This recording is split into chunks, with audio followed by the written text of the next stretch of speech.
to NFL Daily, where we're always available for a fourth-round conditional pick. If there's financial considerations Speak for involved. yourself. A little more for me. Yeah. I'm cheap. Yes, this is NFL Daily, presented by DoorDash. I'm here in the Chris Wesseling podcast studio. Two of my favorite people in the world, Colleen Wolfe and Jourdan Rodrigue, and today they are representing the yin and the yang. Colleen coming off a record-setting 16 hours of sleep. Just is amazing right now. I wish I could say I feel refreshed, but I don't. So I don't know what's wrong with me. And yeah, Jourdan Rodrigue of The Athletic coming off of a day where Colleen is saying that she feels a little dark energy from Jourdan, but she I likes like it. Yeah, oh, yeah. This is like, I'm into this Jourdan. Let's despair. Oh, okay. Should we just get into it? Yeah, no, we had an idea for a show, and maybe we'll do it in the future of like where like the despair ranking. I'm into it. It actually feels like there's more teams than ever that don't have a lot of hope in week. I think you're right. 7 to 8, and we're actually gonna talk about the potential sellers, and that's the list of the teams. But let's just get to it, Jourdan. Let's not mess around. So on Sunday. And yes, we're going to be previewing the trade deadline. It's 2 weeks from when we're taping this. Mm-hmm. And that sounds like a long time, but this is when all the conversation is going to pick up. A lot of those trades actually in the past few years were about 1 week before. They did move the trade deadline back. So conversation is going to pick up over the next couple of weeks. It's a nice time to just go through potential trades we'd like to see and just talk about the market in general. But before we get at that specific, like you're in the middle of one of these stories, Jourdan, because the Los Angeles Rams might be one of the potential sellers.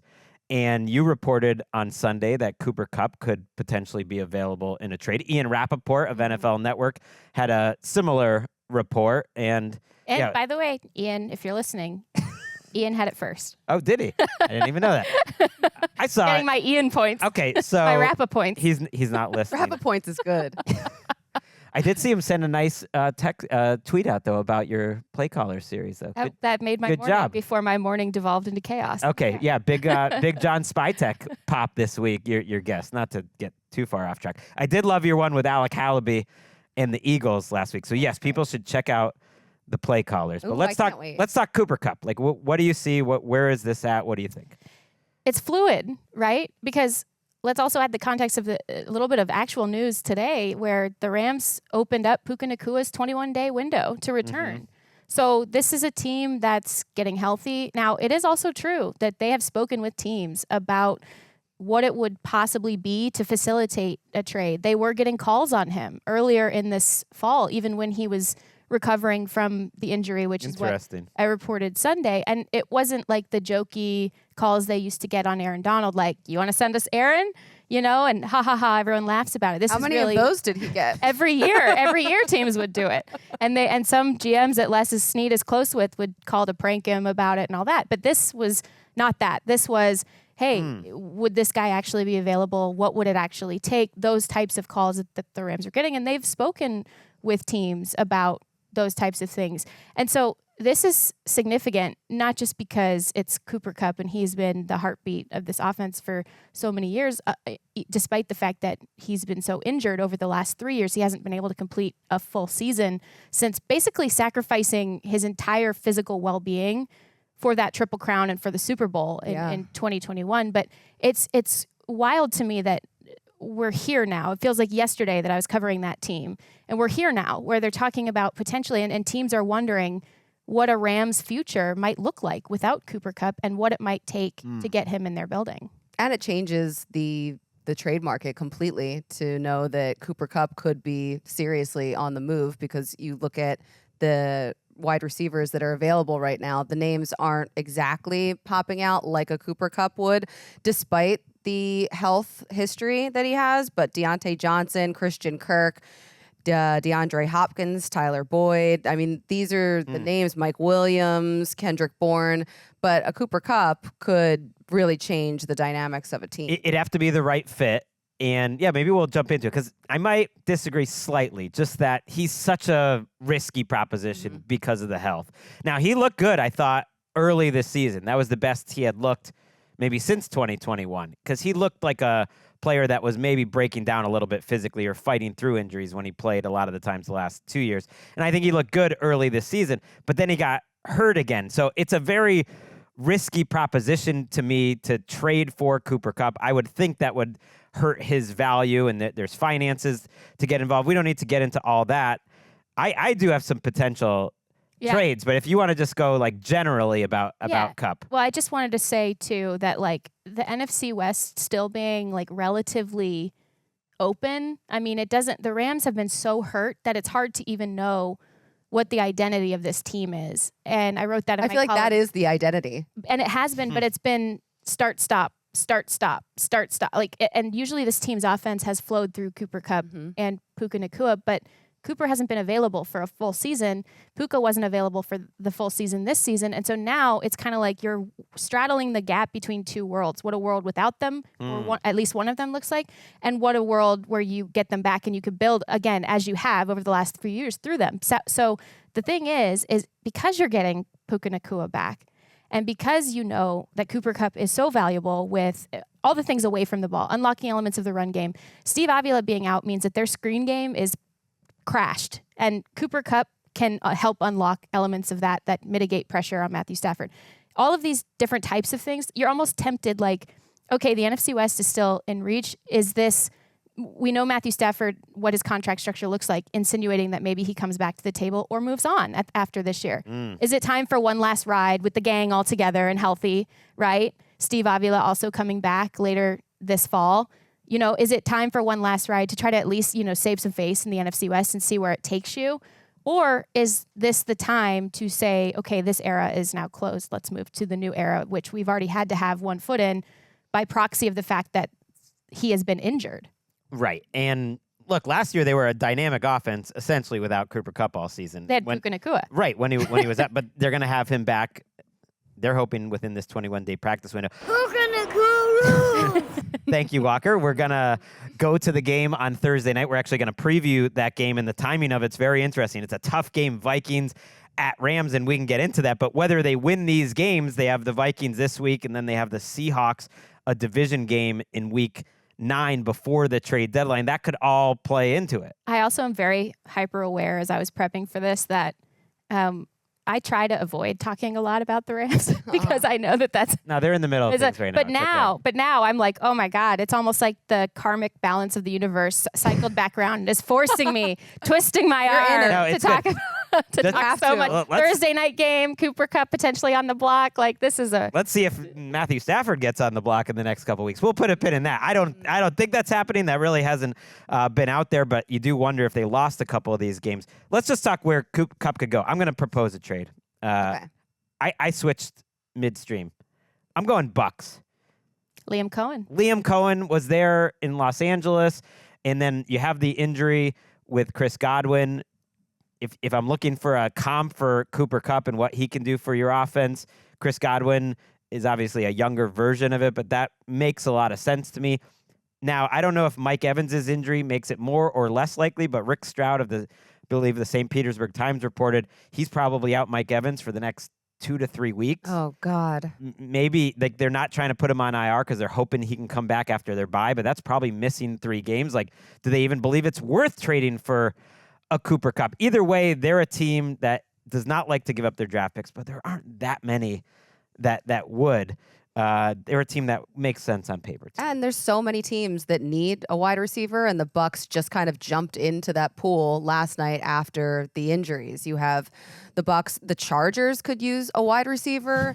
The Chiefs is for some reason I can't one. imagine the Rams and Chargers doing business because I just think there's a little bit of rivalry there, a little bit of heat. They're not going to want to give the other LA team. It's like sneaky rivalry. It's not amongst the fans, but it does seem like it's a real thing. You think the front offices have a bigger rivalry than the fans do? Yes, I do.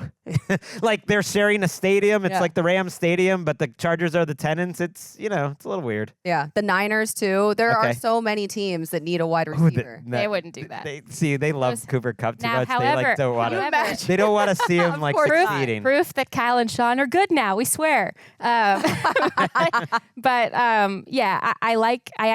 would love the fit with the I'll tell you, I'd love the fit with the Chargers. Right? I don't see it happening per se, but I would love that fit if he is on the move. What about the Chiefs? Yeah, someone did a Photoshop and it just looks so natural. But the thing too, so I was reading when I was prepping for this, even before the morning devolved into chaos, Jonathan Jones at CBS was talking about the Chiefs who are really wanting to go get a receiver and trying to get a receiver. And one of the holdups would be they might be asking for a higher price in his reporting because teams don't want them to just get a three-peat with all their pieces. But then also, it's a complicated offense. It's a complicated offense and hard to pick up. Okay, so who's going to pick that up pretty much right when he gets into I've seen that dude do some insane stuff on the film board and like all of those things. And I also think that this is one of those attention-grabbing players who can open up their speed guys on the perimeter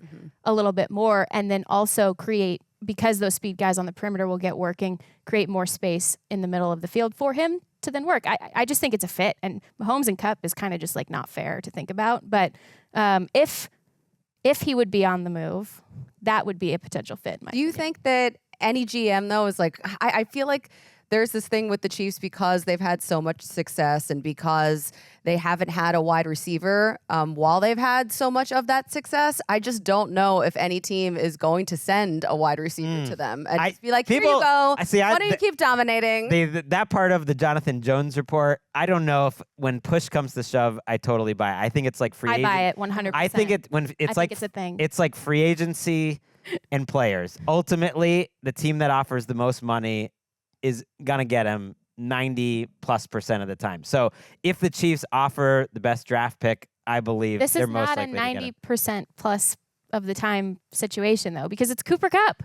Like, again, this is fluid. This is a fluid situation based on all the context. What do they care about the Chiefs winning another Super Bowl? What's he worth? But what do you think Cooper Kupp would go for? The significance he has been to this franchise, he's been one of their franchise players. He's symbolic of the Super Bowl era as it still exists within that building. Yeah, but these reports, and it's teams calling them, and we'll see, but when they get out there this much, I tend to think he's probably gone. Just having nothing specific. Well, there's been a lot of teams, if it gets out there to this point and it's out there, like that means that a lot of teams are talking about it. That's what I mean. Yeah. Like, so when that happens, history tells me it's complicated to keep him. Now, would they play him Thursday night to show that he's healthy? Do teams need to see him healthy? Would he sit more because that you're trying to make sure he doesn't get hurt before he gets traded? Like, who knows? That's all very complicated. Let's actually take a look. Let's take a step back for a second. Let's just talk about who we think are the potential sellers. And this would double as a rough draft of the, what are we calling it? The misery rankings or despair. Yeah, despair. Just teams that are in despair Said it now. With a smile. And it's basically just the reverse order of the standings. That's all you really need to know. But it's the Panthers, the Patriots would certainly be looking for draft picks. Man, that Matthew Jourdan trade looks amazing right now, by the way. Matthew Judon's not doing anything for the Falcons. By far the worst year of his career. The Browns, certainly. The Titans, the Jaguars. The Giants are in a tricky spot because Joe Shane and Brian Dable don't have a lot of job security, so that one's a maybe. The Raiders, the Saints. Saints could go either way because the Saints are the Saints. They're crazy. The Rams, I think, could go either way because the Rams are crazy. They're on the bubble. I actually think the Saints, and they weren't the team because I said it's trades we want to see. I think the Saints are one of the most likely teams to trade for Cooper Kupp because that's the type of move that they would do. Even though it doesn't make sense to us on the outside, I think they were in the mix for the Devontae Adams. I think they want weapons. I don't think they're giving up whether we think they should or not. Let's move on to other trades. You mentioned the Chiefs. Let's talk a little like who the Chiefs. So you have Chiefs trading for Cooper Kupp, or just stay at wide receiver. They need a receiver. That's what I'm saying specifically because we were talking about Cooper Kupp. He seems like that would be a fit, or at least someone they'd look into. But they also would probably look into like a Mike Williams, although different position, kind of different type of player. What do we think about Dionte Johnson gets open? Dionte Johnson seems like an awesome pickup for me. I don't think he has like the best reputation maybe as like an easy guy to manage. That happens. The Chiefs don't care about that. With wide receivers. The Chiefs don't. I mean, he also wants out of Carolina. He's looked better with Andy Dalton. And I mean, he's a pending free agent, so it doesn't make sense for the Carolina Panthers to hold on to him if they're not going anywhere. Why don't you get something for him in return? Depends what they think of him. Like you could franchise tag him and try to sign him long term. Mike Tomlin got sick of him, and yet I could almost see the Steelers trading back for him, like on a discount.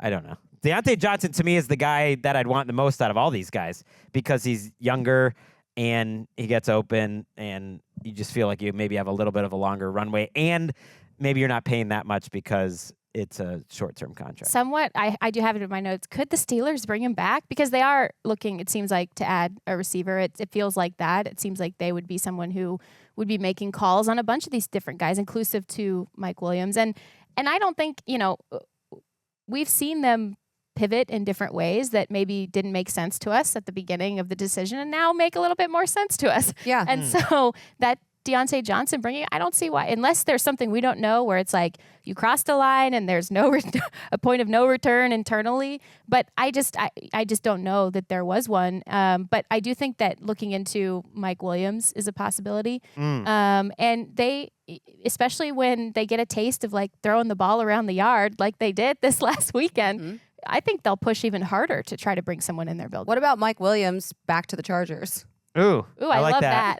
Yeah, that new makes regime. sense. Yeah, new regime. I love that. They kind of need a guy that can get separation, though, so I don't know how. That's why I had on my list It of would be? potential trades, I had Chargers trade for Dionte Johnson because, like, give me a guy that gets open. And on one hand, you could say he's similar-ish to Ladd McConkey, but two of those guys gets open, catches the ball. right, and it's Justin healthy. Herbert had a crap load of drops this last week by his receivers. And McConkey's been good. That Jalen Reagor one. Oh, yeah. That was on a dime. Herbert played the best game of the season that will get lost to history. I don't know who watched that game.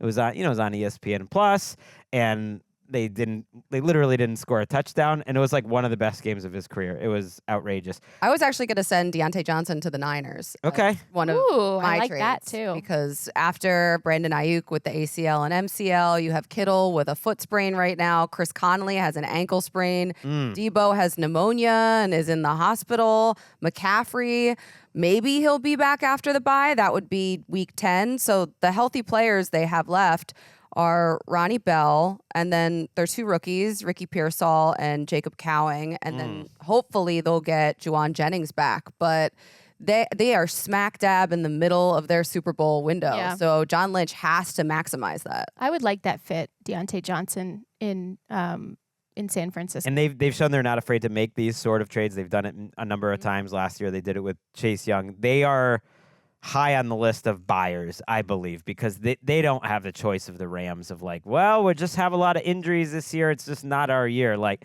they're looking at this NFC West and saying, thank God this is a bad year in the NFC West and that they can still recover.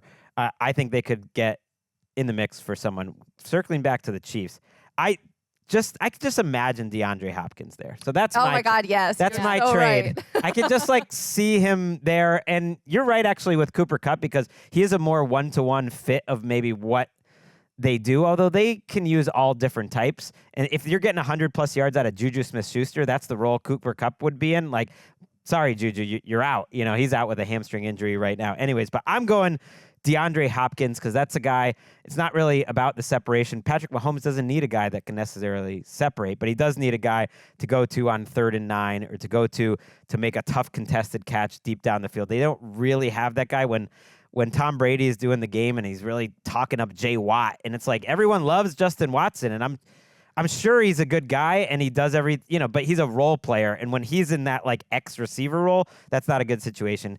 Go get him, nuke. Yeah, and Hopkins, I mean, he's in the final year of his deal right now, and I think he still has a lot more left than what we are seeing because he was hampered by the injuries and the quarterback situation. The Will Levis of it all. The Will Levis of it Yeah. all. Bless his heart. Did we talk Steelers at all in these wide receivers? They're a tough team We did a little bit. to figure. Yeah, because Yeah. they got a They taste like again. never do anything. But though. they got a taste again of what it actually looks like and feels like to be throwing the ball all around the yard. And so I do think that It was nice to see. yeah.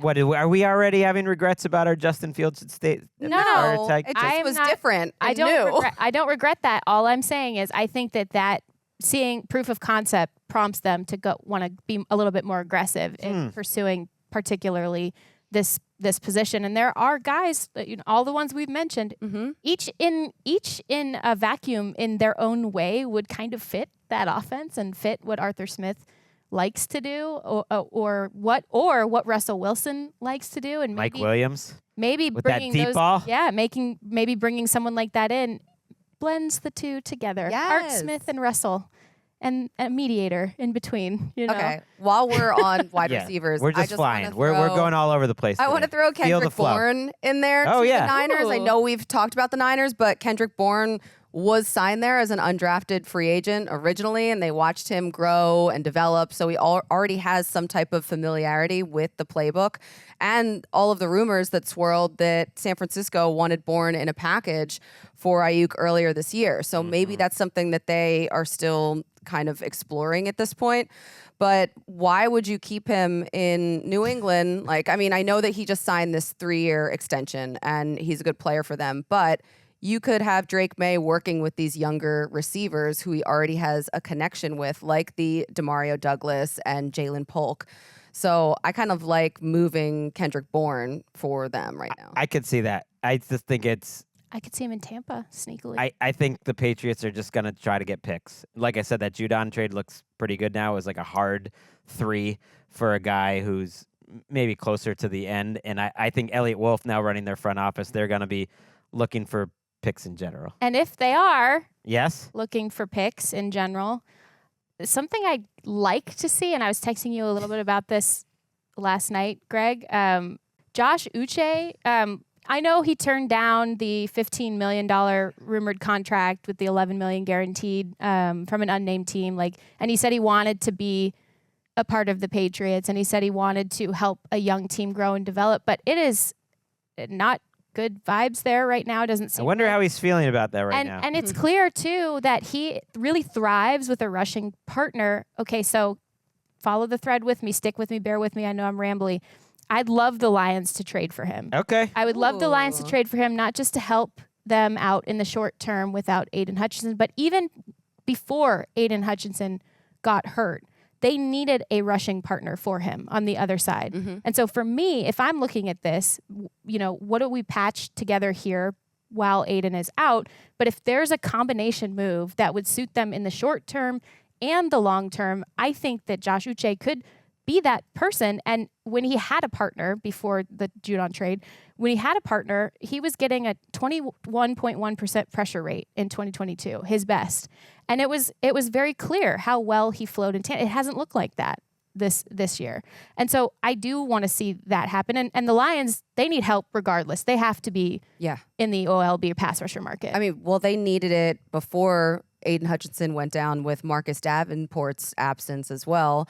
I kind of like a Zadarius Smith to go Okay. I like to that. the I Lions. I could see that. Actually, Low it's base salary. Zadarius Smith to somewhere in the NFC North again, because I also would love a reunion with the Packers.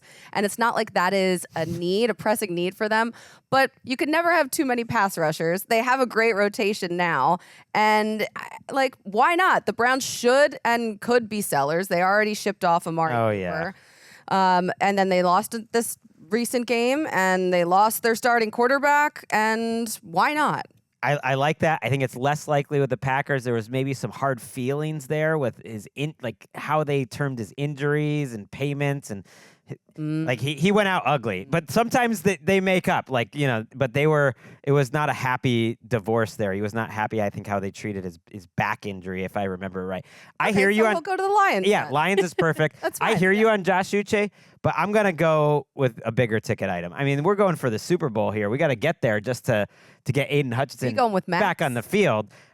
No, Max Crosby, I have been told. I would love to see him in Detroit. Can you imagine Michigan man going back to Michigan? Oh, that's a good call. Uche, I think, is from Michigan is from as Michigan. well. I So went there to you go. Michigan, People love yeah. to do that. It's always like, just pick the local guy. But it does happen that way more than you would I expect. feel like it happens a lot more with Michigan and with Georgia. Yes. Well, Yeah. there's just a lot of football players from Georgia, especially. All right, let's go. No, I dug around a little bit about Max Crosby, and just people just say that it's just not going to happen. Mark did some Davis loves it. sleuthing? Mark Davis it's up to him ultimately, and I don't think I think he knows what that would mean for his fan base. Max Well, Which would Crosby be is that the franchise. end of it. He is a quintessential Raider. He also was the person who lobbied to make sure that Antonio Pierce was the guy. Mhm. You can't just disappear after that. You got to see through what you've openly committed to. And that's even before, I don't even think I would love to see him in Detroit. I don't even think that's a thought in his mind or the franchise's No. mind. No, I would love to see it. He's the voice that everyone listens to. It's almost like he is a head coach in a way. He is Like kind put him of- on the side of the helmet. Just make it a Poor. picture of Max. That'd be but sick. with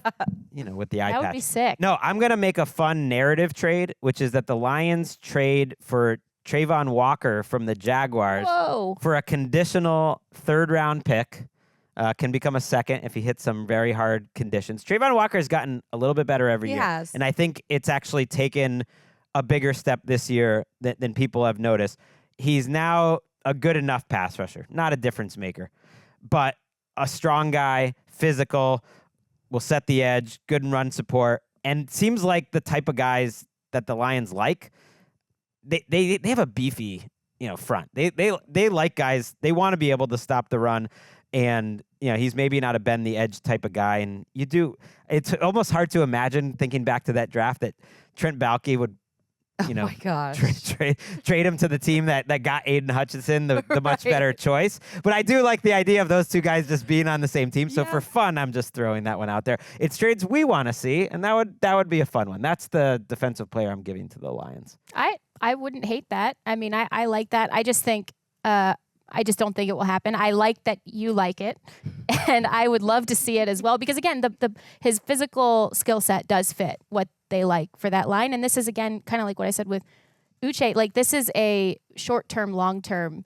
In my opinion, yes, they need a guy who they can patch in the short term. But if I'm Brad Holmes and I'm thinking about how he might be thinking right now, he's trying to find if there's a sweet spot, if there is a guy who they can bring in and frankly, maybe less worried about the capital needed to acquire someone of a higher tier, understanding that, okay, then maybe you extend someone and then, you're pairing him with Aiden Hutchinson, who is an uncertain physical return from the injury. I mean, you can't expect him to be back this year. No, of course not. But I'm saying in terms of caliber, like I have no doubt he's going to still be a great player, but you just don't know. So you have to have at least to me a high caliber person who you could potentially pair him with. I want to know what you guys think. Do you guys think that like Azeez Ojulari could be? That's another one. potentially Oh, on the yeah. That's a block? good one. I like that one. Yeah, because Kayvon Thibodeau's coming back soon from the Mhm. injury. He's That's played good. well this year. At moments in his career, he's looked like a really good pass rusher, and then at other moments, they just like bench him, and he's their 4th or 5th pass rusher. But he was on the list of players that were just like floating out there as available from Ian Rappaport. I always just say that name. It's hard to say. Rappaport. Maybe you should work on that. Rappaport. Points. Points. Ian Segment is idea. Rappaporting. That's Segment what idea. I like. He put Preston Smith out there as another guy who could be Yeah. available. I was like, oh, that's Saw a that. weird Do one. you know subtly if they are looking for just a 1-year patch of someone who is very physical once he gets back from the injury? Are we talking about maybe Jadeveon Clowney?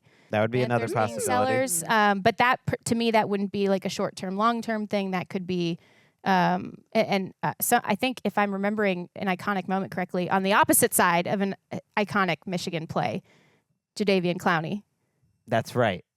I don't know. the helmet popping off, and that was him, right? That was Michigan Was involved that in that? Michigan? I don't on the think other so. side, I think. I don't know. I have no idea. It was Michigan. So we're idiots. I'm not a college guy. I mean, I remember the play, but I just figure Yeah. I just remember the iconic scene of that helmet rolling, and we can cut this if it's not right. it's fine. It is right. It is right. I had Ojulari going. I was thinking who needs a pass rush team, like the 49ers. They're a team I could see picking up like a relatively low cost pass rusher. They could trade for Chase Young again. That would be funny. Yeah. I don't know if they would do that. The Falcons, The even Falcons forever need a pass rush guy. Always. Like, no matter what they do, they still need help. though, so they're another team I thought about. Harold Landry is another pass rusher. I think that I haven't seen out there, and he's on a team that's really sinking in terms of the Tennessee Titans. He's better than I think he was when he first came back from his reconstructive surgery. And so the Falcons are a team I could maybe see being in on these edge rusher guys. Maybe your Eagles, even though they've put a lot of resources into edges, they kind of never get tired of putting more resources into Howie edges. loves to do splashy things, so All right, maybe. let's take a quick break. We're going to come back. We're going to wrap up talking about all the potential trades that we want to see on this trade deadline preview spectacular. And we'll talk a little TNF too. Extravaganza.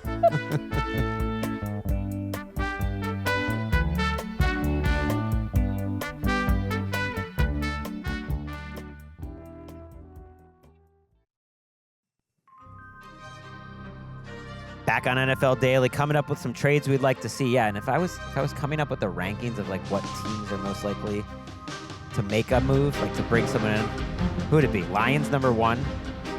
Yep. 49ers, I think would be high up there. Steelers. Steelers never do it though, so that's why They're just like always the bridesmaid, never Chiefs the bride. 3. I think 3. Yeah. I'm gonna put the Ravens on my list just because they know that this is their year, and they think they want to make sure they're doing everything they possibly can. The So Bucks. I'm going to present the Bucks would be up there in the top 5. I'm going to present to you a fun one. I really like this one. Okay. It better be good. The Ravens trade for Saints cornerback Marshon Lattimore, one of the best cornerbacks in the league when healthy and playing very well when he's been on the field this year. Been a rocky relationship, I would say, between Marshon Lattimore and the Saints maybe the last couple of years, just like, well, he's maybe been on the trade block. Who knows? I think he is just a perfect fit for the types of players that Baltimore likes. And when I look at this team, I don't think they have enough cornerbacks. I don't think their secondary has played very well this year. You saw like they're coming together a little bit, but you look at Marlon Humphrey, just had a knee injury. He's been banged up quite a bit over the last couple of years, but he's usually more in the slot. Nate Wiggins, their first-round pick, has been hurt sometimes, not played great. Brandon Stevens gets picked on. Marcus Williams, a former teammate of Marshon Lattimore, has been struggling at safety. I look at this roster, and I think this is the best team in the NFL. The one spot where I think they could really use improvement, people will throw out wide receivers, and if they got Hopkins, like that wouldn't shock me, but their offense is so good, and I think they love Rashad Bateman that they might not really feel like they need a receiver. Get me Marshon Lattimore for a premium pick. I actually think he could get a second.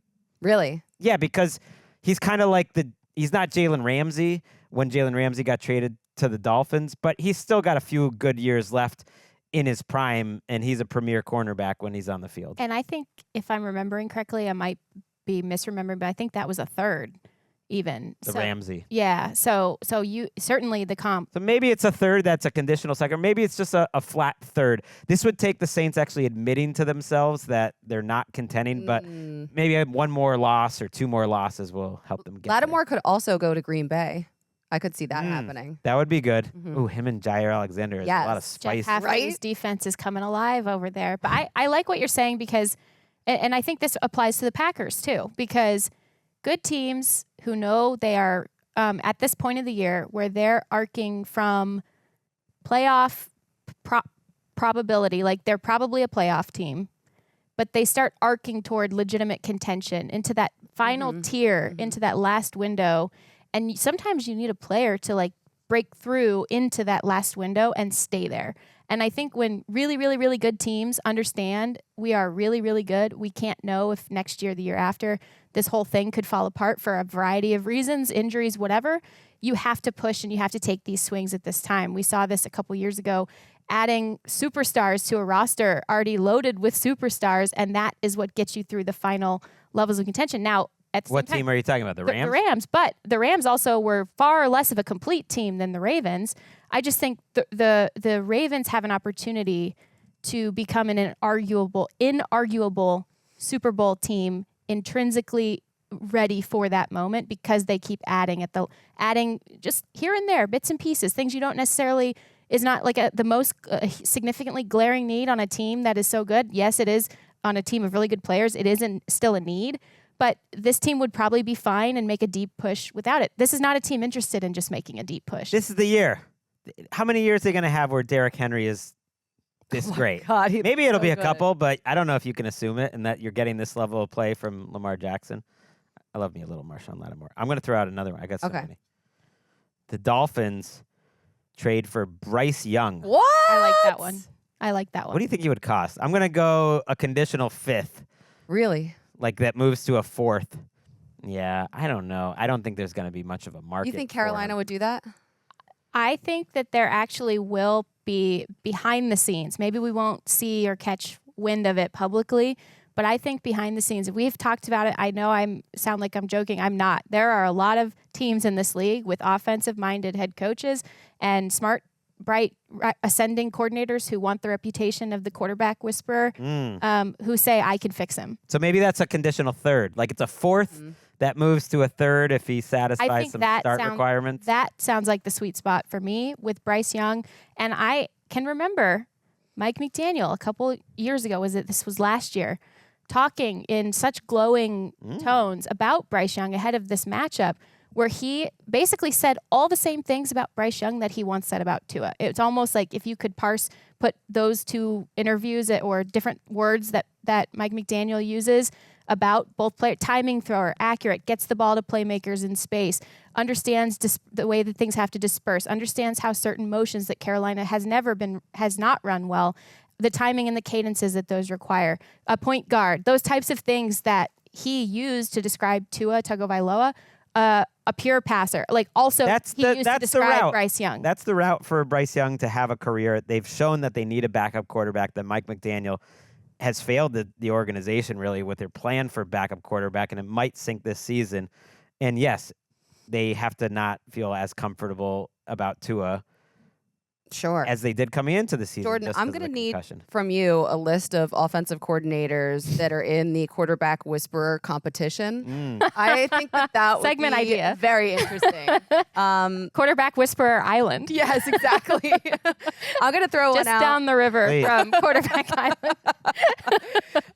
The Cowboys need to upgrade their skill position players, and I don't know if they're ready to admit that they are kind of not as good as they thought they were, or maybe they think they are. I thought maybe if the Cardinals lost last night and fell to 2-5, that James Conner could be an option for them to trade to Dallas, but that obviously didn't happen. What about Travis Etienne after I love that. Jacksonville I love that has one. seen Yeah. Let's what go. Mike Bigsby is able to do? And I mean, that offense flowed pretty well without Travis in there, so why not? I love that one. I do wonder if they're gonna try to win this season. There's like a weird vibe to this Cowboys team that's Yes. almost like Jerry Jones is like, "Hey, you said you were a good coach, Mike McCarthy. Just prove it to me. I'm not gonna help to upgrade your team at all. And if it doesn't work, then it's your last year." So are they gonna try to upgrade this team that hasn't looked great? Maybe if they win Sunday night, that's a big game with the 49ers, or maybe not. Jerry Jones had a crazy quote today that I want to get to. I want to get to. He did the radio station, The same one? the same group. Was it the same He came back because they host? do it every week. He said that they were very lucky that he and Stephen Jones and Mike McCarthy comes on there, and that he was surprised that people made such a big deal about it. He thought emotions are good, and he didn't think it was that big of a deal. I was emotional. You can be emotional. Emotions plus power, Jerry, is where the issue comes in. But he literally said in this interview that Mike McCarthy was designing bad plays and bad concepts on offense. He just sort of slid it in. I was like, Oh no! as though it's McCarthy's not, he's designing bad plays and concepts right now. It's like, wow. Oh God! Bye. All right, Yeah. so then whose seat Yeah. is warmer, McCarthy or Dennis Allen? I think Dennis Allen, just because he'd be more likely to lose his job midseason, but maybe not. Dennis They're Allen, close. who blamed Clint Kubiak for calling a timeout when coordinators are not allowed to call timeouts. I love that so much. That same Dennis. Are we talking about the same Dennis Also, Allen? just That's him. leadership, bro. Now you could go too far. Nick Sirianni now makes up things that he's at fault for, and he's just he's like, no, actually, I was the one that had the wrong order of the player introductions on Sunday. It's Nick Sirianni's it's all my fault. Incredible. Dump on me. It's almost like a kink thing or something like that. It's like, we know you didn't call that defensive play, Nick. Like, why are you trying to take the play? Sirianni, big into despair. Yeah. Oh, man. Dennis Allen is the flip side. Yes. He's just like, leadership? No, it was his fault. It was How Clint's fault. immature. He was embarrassed. All right, unless you guys have any hot ones. Dalvin just some like lower tier ones. Dalvin Tomlinson is one of the guys I actually do think will get traded, who will help a team. Kind of a run stuffer, can push the pocket a little bit. There's a lot of teams that could use defensive tackles. The Eagles, the Bills. He could go back to the Vikings. I listened to this show Purple Daily, and they were throwing out this, like, give up 2 first-round picks for Dexter Lawrence. I don't think the Giants would give up Dexter Lawrence. No. He's like one of the best right now. But, I mean, That's crazy. well, you never know. I mean, if someone was That's willing to not give up I 2 think he's first-round one of like the That's best not happening. That would be defensive fun. players right now So- in Yeah. the entire league. On a bad team, still to me in defensive player of the year. Yeah, conversation. exactly. Yeah. This was Thanks for like the pointing player I found like the most rosters he would fit on. The Seahawks would make sense. Like a lot of teams could use kind of a Players. run stuffer. Yeah, he's a good player, but also there aren't many defensive tackle types, and he I think would totally be available. God, the way that he from can the Browns. move at the size that he is. Dexter like, Lawrence. Sorry, I went back to Tomlinson. Yes, Oh, you're yeah. right about Lawrence. Yeah. He's defensive player of the year right now. I Right. think. Chris Jones would be in the mix. Mm-hmm. Pat Surtain was up there when Brian Branch is making a case. Got hurt. Yeah. He's, by the way, I texted you this, but just for the record, for the audience, we're adding Brian Branch to the cluster of safeties on the guys who rule. Okay, he rules. That's Yeah, fun. He rules. He most clearly rules. There was that weird report that from ESPN that teams were calling about Garrett Wilson. That set off a few alarms that like, why are you putting that out there? I don't know if they lost a couple games. Could Garrett Wilson potentially be real? Tyreek Hill, if they lost a couple games, things are getting a little weird there. Alvin Kamara. Deontay Banks might not have a lot of fans right now with the Giants. There's a bunch of Patriots, Dietrich Wise, Jonathan Jones.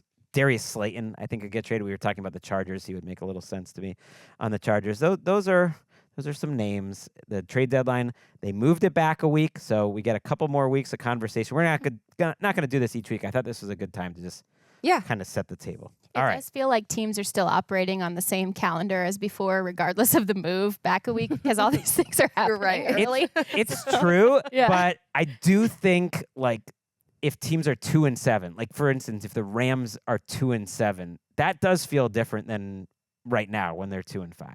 You know, if the Jaguars are 2-7, maybe the GM who doesn't want to trade his number 1 overall draft pick is literally not even there. Like that. For the teams that are on the bubble, like between good, maybe good, bad, you don't know what they are yet. Like those 2 weeks are crucial. 1 week can feel so big Yeah. in the NFL. I mean, think about the Giants 2 weeks ago. They were coming off of a pretty great win in I Seattle. Tried not to think about the Giants. I mean, they were coming off a great win in Seattle. Daniel Jones looks good. It's like, hey, this team's maybe pretty good for a 2-3 or whatever team. And it's like now their season's over. They stink. They go to Drew Lock. I mean, come on.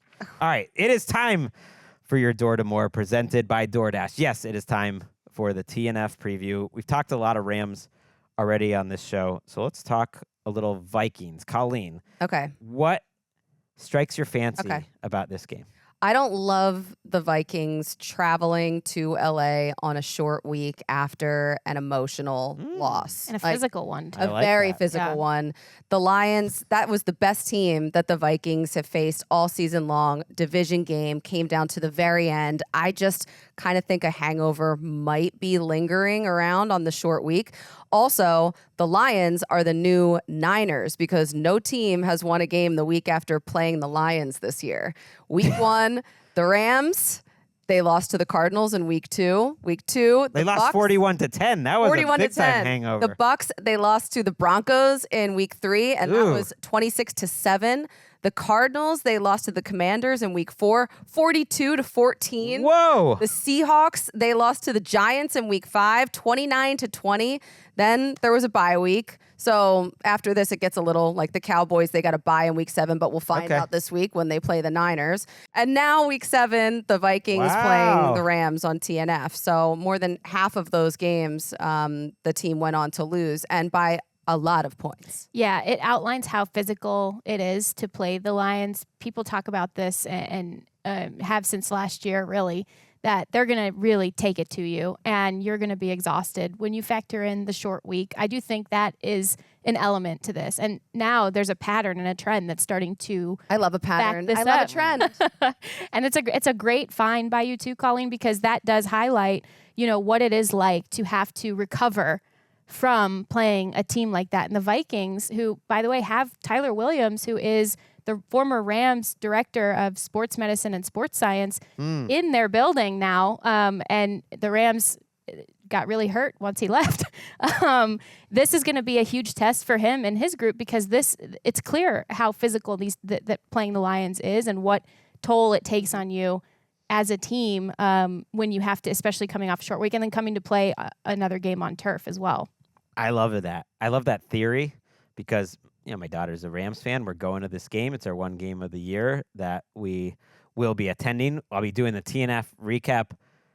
We're not going to do it live on YouTube because I got to get home from the game, but I'm going to be doing it with JB Long. Oh, who fun. announces I the love games for JB. Great dude. The Rams, great dude. And so I'd like it to at least be competitive. I don't want to see a blowout. And it certainly could be because these teams haven't been even. The Rams are coming off a pretty disappointing game offensively against the Raiders. The defense got it done, but that's a banged-up Raiders team. You worry about a couple of things. You worry about stopping Aaron Jones. I think that's where you start with this Vikings team and where you start with this Rams defense, that the linebackers and the gaps, even the Raiders were running pretty well against them. I think that could be a difficult matchup for the Rams. It's not just Aaron Jones on the ground. Teams have been able to run on this Rams front. They're still figuring some things out. Kobe Turner's back at nose tackle now to try to help shore things up a little bit, playing more snaps as well. And Aaron Jones in space as a receiver, which the Vikings have sort of trickled out a few times over the last few weeks, also is a hellacious matchup for these inside linebackers. And they'll potentially be without Troy Reeder, who is their green dot player starting at inside linebacker, which will make fans happy if that is the case, because fans have been wanting to see Omar Spates, who's the undrafted free agent out of LSU, who really shone in the preseason. And Sean McVay keeps saying things like, oh, well, the reason we're not playing him yet is because it's different. The defense is so different compared to what the preseason alignments were, and picking that up and learning. But if you're thrown into the fire, that's the way that Puka Nacua started succeeding, when you're thrown into the fire. But that being said, Aaron Jones against these linebackers, whether it is downhill in the run game or whether it is in space as a pass catcher, that is something that I think will be a significant key to this game, because Kevin O'Connell is quite familiar with those linebackers. And Kevin O'Connell said that Aaron Jones wasn't 100%. He looked fine. The hamstring looked just fine, like it was never in question, but that's something to watch. Also, you have a couple other injuries. The Vikings could get Dalton Reisner back on their offensive line, so he's likely to come off the IR this week. And then Blake Cashman, their linebacker, probably won't play. Also, TJ Hawkinson, he could be activated from the IR this week. If he doesn't go on Thursday, then they would need to activate him on Friday, or he's done for the year. Yeah, I think he's playing in this game. Just how he sounded, and they didn't maybe want to play him twice in 5 days, Yeah. so they just so that's a big, like, as if this offense needed another addition, especially in this matchup. Regardless of the fact that the Lions ended up, 21-point surge in the second quarter, ended up really exploiting areas of this defense, and even like Stephon Gilmore falling down at one point. Minnesota's defense still held one of the best offenses in the league scoreless in the first quarter. You guys, the Rams have not scored a touchdown in the first quarter in one single game so far this year. Most of their points are coming from Kyren Williams, who on the ground has a consecutive rushing touchdown streak going from the start of the season. And they are not, either they're moving the ball extremely well and getting completely stalled in the red zone at almost the highest rate in the NFL, or they are not moving the ball and not even getting to the red zone. They've had a couple of turnovers. Matthew Stafford's splits from the start of the season into the last two games have really taken a nosedive. And while they did okay relative to past weeks against Max Crosby and the Raiders at the pressure. And I could see, by the way, Cooper Kupp being used similar to how Tim Patrick was being used by the Lions to mitigate pressure. A lot of sweeps and blast motion, which is at snap motion, to help basically block free pressure or free rushers at the snap versus showing that you're going to block them before the snap. I could see them using him like this because they need all the help they can It's get. tough though. That's against why Brian Cooper Flores. Kupp gets hurt in the first place. Is he has such a physical role where he's really almost playing tight end, and to ask him to do that right off. Yeah, and I wonder couch and- if the defense can buoy the offense until these wide receivers come back, because all of the 20 points that the Rams scored were off of turnovers. Well, So my whole that's idea with the helpful. Vikings was, you're only going to beat them with a real adult quarterback that can understand, and a coach that can understand these blitzes. Hey, you got one in Matthew Stafford. And that's why he went and got him. Let's not forget, Brian Flores playing against his defense against Jared Goff was one of the a couple defining catalysts in Sean McVay making a push for Matthew Stafford. There is some irony to me that you need an adult big boy adjusting everything at the line of scrimmage game from your quarterback, the way that Jared Goff just played the Minnesota Vikings defense. Exactly. You need that from Matthew Stafford. Yeah. The tape of which they are watching as they prepare for Oh, that's so fun. That the is Minnesota that is Vikings. great, and you need to be able to run the ball at them like the Lions were able to. And the Rams have some weird splits where they're actually second in the NFL in success rate in terms of their running ability, but overall, like, not a lot of explosive plays, a lot of just 4 or 5 yard gains and a lot of short drives, so not a lot of attempts. They would be better if they could play with the lead, because I think they're better in terms of their pass defense than their run defense. And I'm going to keep an eye, cut just a couple of people I'll watch in person that I'm looking forward to. First of all, you got to check out the Vikings kicker, Will Ricard. I mean, hasn't missed yet. he is the new Brandon Aubrey. He's ridiculous. And they're winning the rookie kicker battle here with Josh Carty on the Rams having a pretty gross miss. What a heated battle. At the end of the, this is something I care about. He might be an all-pro right now. Will Ricard is perfect. And I had a take, and Jared Verse is not included in this. I'm going to watch a little Jared Verse versus some really good tackles. Oh, you're going to have fun with that. He's a really, really good player for the Rams. But I had a take, or a thought watching this Rams-Raiders game, and it was the first time in a long time. I was like, are the Rams boring? Like, the Rams have been a lot of things under Sean McVay, but Boring, it hasn't been one of them. never boring, and like they're tilting a little towards boring. Teetering on the edge. I would personally like to be a little more bored by the Rams. I hear it. Well, today's not the day, Yeah. really. I hear what you're saying. Catch me at a different time. I'm talking about strictly on Sundays on the field. It's hard to imagine a Matthew Stafford team staying boring for long, but right now they're just Yeah, you're going to have a great time on Thursday. they're just kind of there. No, it's gonna be fun. They're just kind of there. That Raiders game was a snoozer. Yeah, That's all. You can get Matthew Stafford off his spot and frazzled a little bit this season without blitzing him. We know Brian Flores loves to blitz. He also is just as comfortable rushing only 3, rushing 4, dropping everybody else back in coverage. I noticed when I went back and watched tape of the Detroit-Minnesota game, he's even like hiding coverage players behind a spying linebacker. You don't really need that. You don't need that against Matthew Stafford because he doesn't move. But he's versus the blitz, Matthew Stafford's 32 for 50, 362 yards, touchdown, interception, and has gotten pressured 26 times. 6 of those were sacks.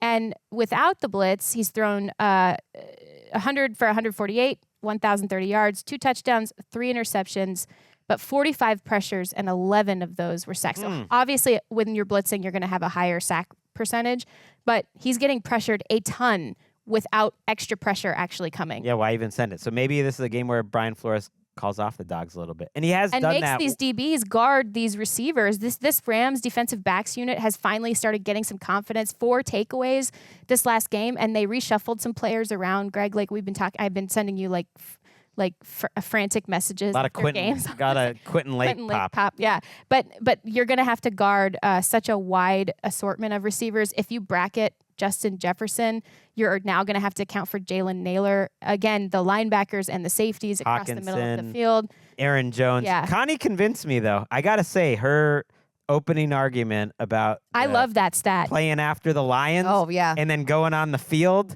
I mean, loved going it on when the it was road the Niners, on Thursday and I love night. it now when it's the a little bit of Lions. a letdown game. This is a big game for the Rams. They're at home. They've actually played, other than the Cardinals game, which is not the best competition they've played. They've played competition, very close this year. So I'm not going to pick them to win, but I will pick them to cover.